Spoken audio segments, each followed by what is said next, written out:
जवळपास 5 राज्यांचा विधानसभा निवडणुकांचा निकाल आज लागतोय। थोड्या वेळेपूर्वीच केरळमधल्या राजकारणाचा आपण सविस्तर आढावा घेतला। केरळात सत्ता बदलाचे चित्र निर्माण का झालं, तिकडे नवीन मुख्यमंत्री कोण होऊ शकतात, हे सगळं आपण जाणून घेतलं। मात्र आता या व्हिडिओच्या माध्यमातून आपण तमिळनाडूतल्या बदलत्या राजकारणाबाबत चर्चा करणार आहोत। विजय थलापती तमिळनाडूचा किंग कसा बनला, त्याने नेमकी काय किमया साधली, आता थलापती तमिळनाडूचा किंग होणार म्हणजे मुख्यमंत्री होणार का की किंग मेकर, सगळं काही या व्हिडिओच्या माध्यमातून आपण जाणून घेऊया। दरम्यान तुम्ही चॅनलवर नवीन आलाय तर लगेच सबस्क्राइब करा प्राईम टाइम महाराष्ट्राला, कारण अशी राजकीय घडामोडी आणि घडामोडींमागील राजकारण आम्ही नेहमी तुमच्यासाठी घेऊन येत असतो।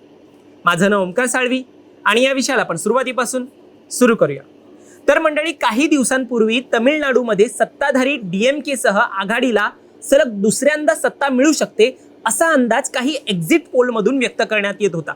मात्र अभिनेता थलापती विजय यांच्या टीव्हीके पक्षामुळे यंदाची लढाई तिहेरी आणि तितकीच चुरशीची झाली। ज्याप्रमाणे तमिळनाडूत निकाल लागलाय त्यानुसार पक्षाच्या पदार्पणातच टीव्हीकेची कामगिरी दमदार असल्याचं पाहायला मिळतंय। तमिळनाडू विधानसभेमध्ये 234 जागांसाठी मतदान पार पडलेलं होतं। त्यात सुरुवातीच्या कलांनुसार विजय यांचा पक्ष 107 जागांवर आघाडीवर आहे, तर डीएमके 74 आणि एआयडीएमके 53 जागांवर आघाडीवर आहे।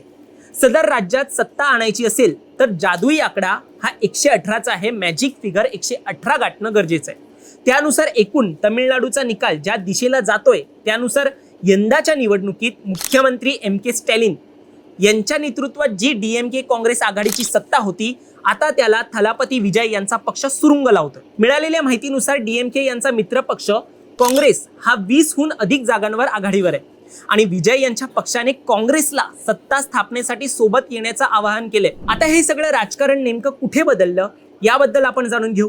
विजय यांनी 2024 मध्ये तमिळगा वेत्री कळघम या पक्षाची स्थापना केली। त्यानंतर पहिल्यांदाच ते निवडणूक लढवत आहेत। विजय हे स्वतः पेरांबूर आणि तिरुचिरापल्ली पूर्व या 2 मतदारसंघातून निवडणूक लढवत होते। विजय यांच्याबद्दल सांगायचं झालं तर विजय हे तमिळ सिनेसृष्टीतील अत्यंत लोकप्रिय अभिनेते आहेत, परंतु राजकारणात आल्यानंतर त्यांनी चित्रपटांमध्ये काम करणं सोडून देणार असल्याचे जाहीर केलं। तमिळनाडूच्या लोकांना भ्रष्टाचार, जातीभेद, धर्मभेद मुक्त कार्यक्षम प्रशासन असं सगळं हवंय, तर त्यासाठी त्यांनी आपल्या पक्षाला मतदान द्यावं असं देखील आवाहन केलं आणि तसे आश्वासन विजय यांनी जनतेला दिले की आम्ही या सगळ्यावरती काम करू। ते जेव्हा जेव्हा त्यांची रॅली काढायचे, मोठ्या प्रमाणात तरुण वर्ग त्यांच्या सोबत जोडला जायचा। आता विजय हे जिंकण्यामागे महत्त्वाचं कारण म्हणजे तमिळनाडू आणि त्या राज्याचे कलाकार जे आहेत त्यांचं राजकारणात एक वेगळंच वलय आहे। आतापर्यंत जयललिता असतील, कमल हसन असतील, प्रकाश राज, रजनीकांत असे अनेक ॲक्टर हे तमिळनाडूच्या राजकारणात उतरले आहेत आणि त्यांना लोकांनी चांगला प्रतिसाद दिलाय। हे तर नॉर्मल हिंदी चित्रपटात देखील दिसलेत म्हणून मी त्यांचा उल्लेख केला। अजून असे कित्येक तामिळ चित्रपटातले प्रसिद्ध ॲक्टर आहेत ज्यांनी निवडणूक लढवून राजकारणात छाप सोडली आणि यावेळी खास करून विजयबद्दल सांगायचं झालं तर जेनझी आणि चेन्नई, कोइंबतूर, मदुराई शहरातील तरुण मतदार यांनी डीएमके कडून थेट टीव्हीएकडे म्हणजे विजयच्या पक्षाकडे ते वळताना पाहायला मिळत आहे। विजय थलापती जिंकण्यामागचं अजून एक कारण म्हणजे 2009 पासून विजय याचा फॅन वेलफेअर ग्रुप हा सक्रिय होता।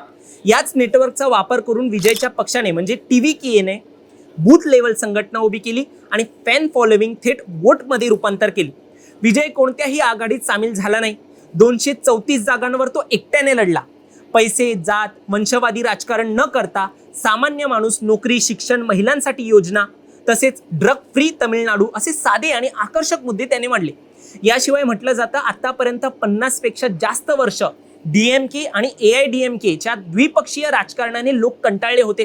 कित्येक वर्ष त्यांचंच राजकारण सुरू होतं। विजय यांनी हा तिसरा पर्याय दिला, त्यांचा पक्ष समोर आणला ज्यात द्रविडियन मूल्ये, सामाजिक न्याय, एक तमिळ अभियान आणि तो सगळं कायम ठेवत त्यांनी स्वच्छ शासनची एक आश्वासनं दिली।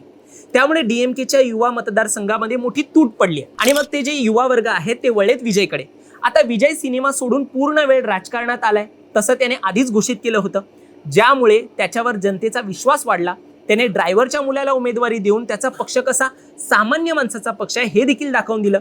आता विजयने तमिळनाडूत जवळजवळ सत्ता स्थापनेसाठी कूच केलेली आहे। त्याचा पक्ष टीव्हीके आघाडीवर आल्याने तमिळनाडूमधील राजकीय हालचालींना आत्तापासून वेग आलाय। विजयने काँग्रेसला सत्ता स्थापनेसाठी आवाहन केल्याच्या बातम्या असल्या तरी भाजपने थलपती विजय यांच्याशी संपर्क साधण्याचे प्रयत्न सुरू केलेत। मात्र विजय काय करणार? स्वतःकडे मुख्यमंत्री पद ठेवून तमिळनाडूचा तो किंग होणार की किंग मेकर होणार, हे सगळं आपल्याला पाहावं लागेल. तुम्हाला यावर काय वाटतं? तुमचं मत देखील आम्हाला कमेंटमध्ये सांगा आणि असेच राजकीय घडामोडी पाहण्यासाठी सबस्क्राईब करा प्राईम टाईम महाराष्ट्राला. धन्यवाद.